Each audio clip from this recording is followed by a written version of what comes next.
Hello everyone, FSG here, hope you're all doing well, and welcome to a good look at FarmSim Brisco's brand new map, Saxlingham. Now, there's been a lot of talk about this map for a while. He's been giving us development blogs on his YouTube channel and keeping us up to date with what's going on, but it is finally here, and I've got to say, it's a beauty. We have been very limited with the amount of UK maps in 25. We were spoilt for choice in 22, but they have been few and far between with FS25, so it is great to see this come out. And Brisco has, in a very short amount of time, carved himself out as one of the very best in UK map makers. So it's great to see this based down in his area of the country, which is Norfolk. As you can hear, the boy racers are racing up and down the roads there.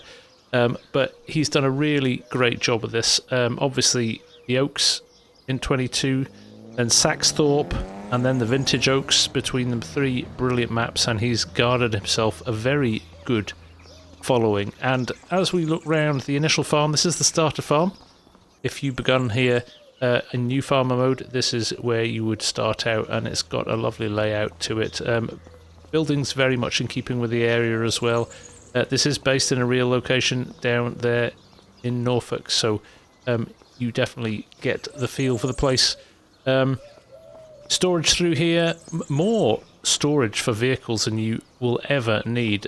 He does tend to do this on his maps, give you lots and lots of space for storage. So again, more sheds over there. We've got sheds here, some of the older style brick sheds as well, and then we head over here, another brick shed there, and we head over here towards what is, and this is one of the themes you'll see on this map, just beautiful scenery all the way around the map. So we'll just wander up to here. You will hear the birds in the background as well, custom bird sound, again appropriate to the area, and again I think, like I said, the boy races in the street, appropriate to the area as well. But what a beautiful, beautiful map this is, and yeah, just look at this. The views are brilliant, the landscaping is brilliant. I'm a big fan, I have to say, I really am. So let's have a look at the PDA, let's go into some of the semantics of it, and then we'll go for a little bit of a drive around and you can appreciate some of the scenery for yourself. There we go, like I said, you start up here in the top corner, you can see the fields that have been highlighted in green that you own to start with. This one isn't down here, field 9. I purchased that one for a little bit of a playthrough on a live stream that we did the other day, which I strongly recommend you go and have a look at, because it has over an hour of us driving around and then an hour of us combining harvesting in a field and baling, so you get a feel for how the map plays there as well. There's a bit of an H format to the road. You can see that it kind of starts here, runs all the way down here. You've got a road through the middle, kind of focal point of the map just here as well. And then you've got another main road down here. But off that, lots and lots of paths and tracks that will get you to various different farms and areas on the map. There are 83, I think, buyable areas. Not all of them are fields, but the majority of them are. And you've got a mixture of crop fields. A nice big bank of kind of grass fields here that run down the side of the stream that's going through the middle of the map as well, which is a nice touch. But some very nice, big, decent-sized fields, which is appropriate for the area as well. And obviously, as you can see by the image behind the PDA, this is based on a very real part of the world. Other things to tell you, crop calendar is the standard one. You do have contracts all set up and ready to go. There are no productions on the map, but as I will touch on in a little minute, there are areas where you can add your own, which I actually think is a nice touch. Not forcing people down a route and letting them choose what they want to put on the map is quite a nice touch. And that is about it, I think, for the basic stuff. So, this map really comes to life when you start to drive around it. So, I think the best thing to do is head back down to the entrance to this farm. We'll jump in the Fendt that's parked at the front there, and we'll go for a little drive. Right, here we are, and again, just a little bit of a look around at the detail. There's some custom foliage there as well. Like I said, these custom noises of the vehicles add a little something, which is quite nice. But let's jump in. Fent, let's fire it up. And we'll head out onto the road here, and we'll go and see what we can find. So heading up here, first again the signage and everything very appropriate. These houses are buyable, just as small plots, which is quite nice. We're going to head up here. We're probably going to get passed by various vehicles as we go up here. But over, coming up on our right hand side here, is the dealership. Lovely class dealership. Vehicles covering the area. It is very nice indeed. Big workshop at the back as well for vehicle repairs. I'll just pull in here because the inside of this is well worth having a little look at as well. Again, he's taken his time to decorate this and make it look really, really nice. All these class images on the walls is a really nice touch. And again, some big equipment inside the dealership as well, and again more on the outside, so it feels like a lived-in used dealership, not an empty block in the middle of nowhere. So let's jump back into the tractor, and you can see the first one actually here, just over there. There's one of your empty plots that you can use to place more than one production if you want to, because they are quite big. So let's go and have a look at them. So I'm just pulling out here slightly with the camera so you get a feel for some of the landscaping. I think one of the things he does really well, I love his road textures. One of the things Brisco tends to do really well is spend a lot of time and effort landscaping his maps, and you really see that when you're driving around them. They do feel very lived in, very, very authentic to the UK. Somebody who comes from the UK, I can vouch that this looks pretty damn accurate. So there we go, nice space there for productions if you want, and again a bigger one just here as well, which is great. And I think, if I'm not mistaken, we have another large one down here as well. We do.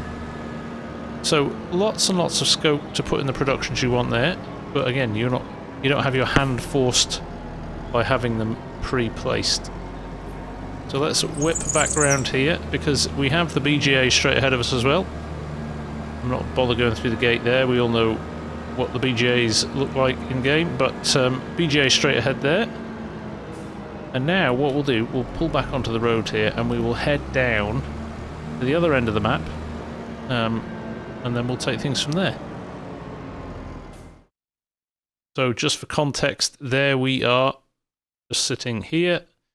We are going to run down to the bottom of the map here and have a look at this area down here, and then I think what we'll do, we'll head back up, we'll dive in here and look at the main farm here, because we've got some cows on that farm, and then we might double back on ourselves a little bit because I want to run through this road in the middle of the map here, because there's a lovely, lovely area of the map just in the middle here. Great, here we are running down the road. Just to give you an idea for the size of some of the bigger fields as well, as you can see. Big expanses of fields. Nice touches like the lay-by with the cars in as well. Very nice. Little crossroads here. Things like wooden poles lying on the floor. And we'll head down here to the bottom of the map. Here we are. Just before we get to the farm at the bottom, I wanted to just pull in here and again show, as you pull off the main roads, the gravel work and the mud or the farm tracks in between the fields are really nicely done, and again in between the fields you have got space to turn your vehicles around. Not every time, because we've got a little bit of raised area there, a bit of raised land, but there is space to manoeuvre your machinery and get things parked up, so on and so forth. So it's not a tight map. The other thing I noticed about this map is that it's it feels way bigger than a standard size map. I don't know what it is about it. There's just every now and again you get maps that feel a lot bigger than a standard size map. I don't know if it's the size of the fields or straight roads or whatever it is, but you definitely notice it. Huge field in there. We'll probably just nip into there at the end and have a look at that.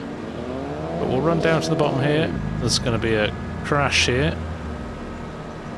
with the slightly aggressive drivers, but we are where we want to be just here. So quite a large area down here of buildings. I think what you find with this area of the world, there are a lot of big commercial farms. They aren't small farms. So you'll find a lot of areas with sheds and things like this, containers, maybe not a farmhouse, not that many animals. It's a big arable part of the world down here. But yeah, lots of space for grain tipping, things like that. Big silos.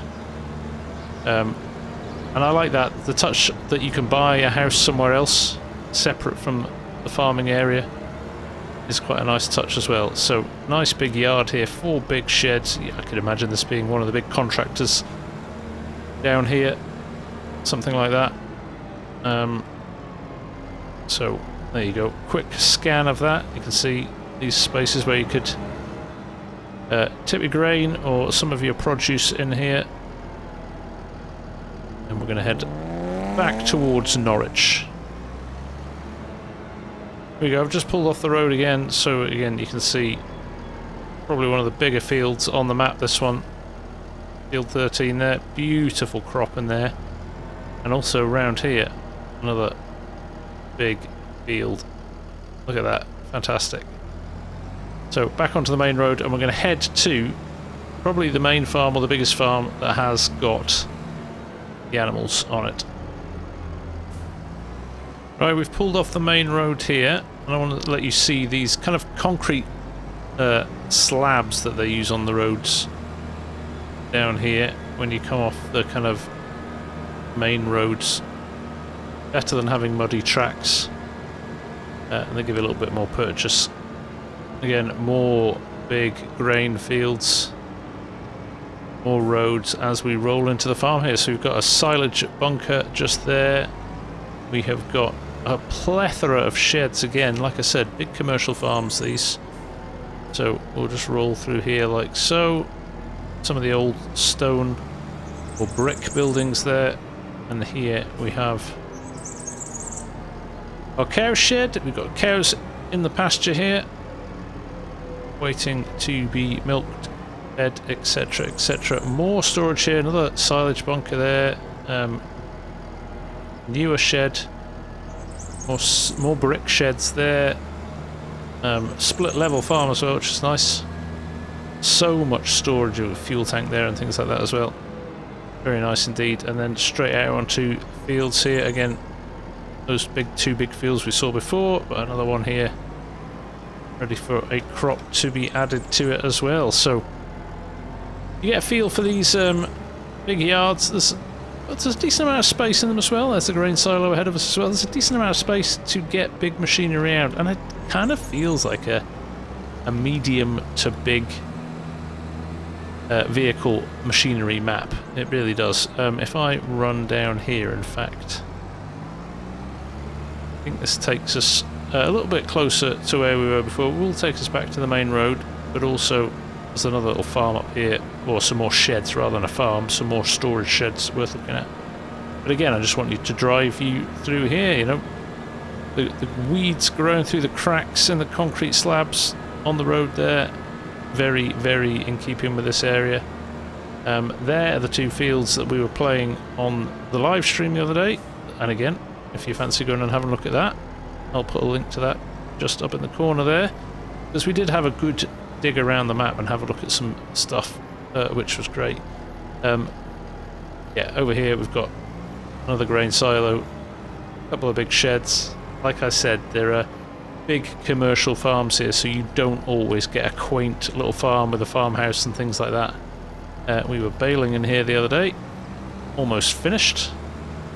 We ran out of time, bit of courseplay going on there as well, so we have been testing this quite thoroughly, and very pleased to say that so far so good. Not really spotted anything causing us any issues. So let's head down here. I still think this is the wrong road, but maybe it isn't.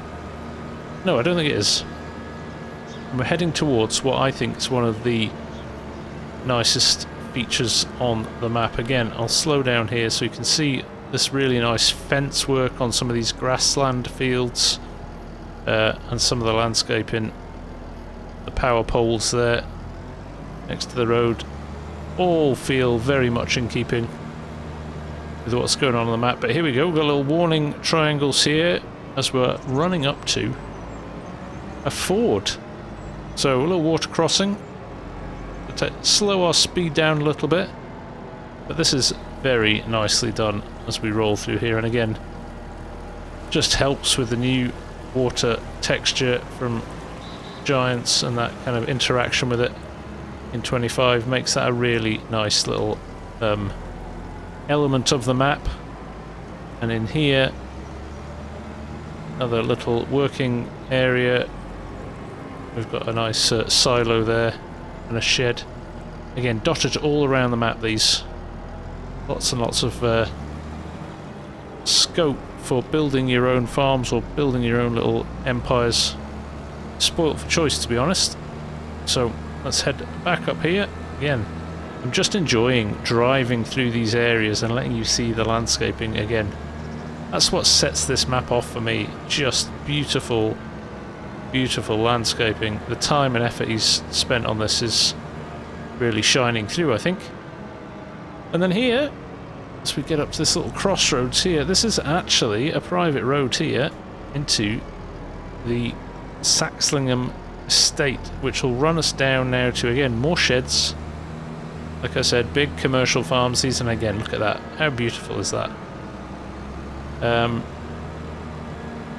Like I said, yes, big commercial farming operations, so you have areas like you're coming up across a few more sheds set back there into the woods. Just up here, again, for vehicles, so on and so forth. I think there's a grain storage bin behind this as well. Yep, there we go. Silos, more sheds. Very nicely done. And then paths heading up there into the fields. And there is another collection of sheds if we head back and just over to the left as well. But here we are. A few more sheds you have access to for machinery and such like, and onto these big fields. So it's great. It really is. Lots of scope for your own style of play, however you want to play the map. So just to give you your bearings at the moment, this is where we are. I'm going to head out along this path here. We'll drive quickly down into the little village here, have a look at that, and then it's a straight drive to the top for the animal dealer and a few things up here. And that is us pretty much done. Right, here we are. We headed down the road like we said, and we're heading out of the estate here. You can see there, that's the walls. Saxlingham Estate private drive. I'm just going to let that car go and we'll follow them. And in essence, we're running down the edge of the map here. We do have fields over on our left, but beyond that, we are hugging now the right hand side of the map. And we will just roll now into what is a very quaint little village here. It's a nice touch, this. There we go, houses. Again, all of these plots are purchasable as houses, which is a nice touch. So again, those lack of houses on the farm isn't an issue because you just end up living a little bit further away. With just a little collection of houses there. You can even get a mower in and cut the grass there if you want. And then a few fields down here. Like I said, and there is your map edge just over there. Nicely blended map edge as well. He's done a good job with that. But even these fields, like, who knew such a massive field was hiding behind those houses? So, nice touch. Very nice touch indeed. Things like just the smoke coming out the chimneys and stuff like that all makes it feel lived in, and the stuff on the map. So, I've got to say, I've been so impressed with this. Really does feel like a very fun map to play. Right, we are going to run all the way up this road to the top of the map. And we'll show you the last little area that has buildings in it. and hopefully have a look at a few of the fields on the way. But here we are bending around this, and then we pop out of the trees here, and it gives you quite a nice little look across the map. So you can see, again, big fields separated by lots of trees, lots of well-aged trees, which is again very common for this area. High hedges as well, banked sides against the road, so not much margin for error. You can get some decent sized equipment down though. I think all of these roads will cater for some pretty big equipment, which is good. Little side road off there, which will link back to the ford that we drove over before, and again paths off into the woods and into some of the other fields further down. It's great, and as you can see over there on the left, a few more buildings, and we've got a few tucked away on the right hand side up here as well. There we go. If we roll into here, so this is your dairy sell point. You've got straw sell point in here as well. You've got the animal dealer in here as well. Things like purchasable slurry point and things like that. So kind of your cooperative area, if you want to call it that. So nice to have all of that in one place. There's your animals there at the dealer location. We'll just roll out of here and then very quickly turn down here. As you can see, we're right at the edge of the map there. And again, a few more buildings down here. Again, this vast sized field of what looks like barley here. There's our silage bunker. And then down here we have got another animal pen there for cows. And another set of buildings down here. As we step down, we're on a slope here, but we've got these nice flat areas where we step down to these buildings, which is very nice indeed. And then we can pretty much wind our way all the way back to the other side of the map through these lanes. It's pretty easy to get all the way across. In fact, we did it in the live stream the other day. You pick your way through some of the fields and you can get right across the map in a number of different ways, so it's good from that perspective. But there you go, what a great place to stop and enjoy the view of what is a brilliant map from Brisco. He's worked incredibly hard on this. He said he thought there was around about 800 plus hours of work that's gone into this, and he just then gives it to the playbase and the community to play for free. I mean, that's a commitment that we should all be appreciative and thank him for. So, on that note, this is coming very, very soon. 1st of August is the planned release date. Go and get it. If you like British maps, get it, enjoy it. It's quite an immersive map. It will suck you in, I think, and you will enjoy playing on this for a good number of hours. Of course, not every map is for everybody. That's okay, that's the beauty of Farm Sim. If this isn't your kind of map, there'll be another map out there for you. Don't worry about it. But if this is a map for you and you love British maps, authentic British maps that feel real, this could be the map for you. So on that note, I'm going to say thank you very much for watching. Hope you enjoy the map when it comes out, and I'll see you again very soon. Take care. Bye for now.